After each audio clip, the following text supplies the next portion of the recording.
ইরানের আন্দোলন থেকে এই ছেলেটিকে তুলে নিয়ে গিয়ে মৃত্যুদণ্ড সাজা দেওয়া হয়েছে।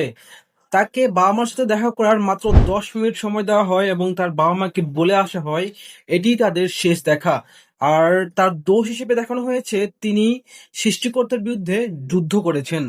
বন্ধুরা, গত বছর 28শে ডিসেম্বর ইরানে সরকার বিরোধী বিক্ষোভ ও আন্দোলন শুরু হয়, যা আজ ভয়ানক রূপ ধারণ করেছে। ইরানি রিয়েত পতনের কারণে এই বিক্ষোভ আন্দোলন শুরু হয়। বর্তমান বাংলাদেশের 1 টাকা সমান ইরানি 8,000 রিয়েল সমতুল্য। বাংলাদেশের 2024 সালের আন্দোলনের মতোই ইরানের বর্তমান আন্দোলনের নির্দিষ্ট কোনো নেতা নেই, তবে ইরানের আন্দোলনটি বর্তমানে জেনজি হওয়ার চাইতে আমেরিকার ষড়যন্ত্র বলে বেশি প্রচারিত হচ্ছে।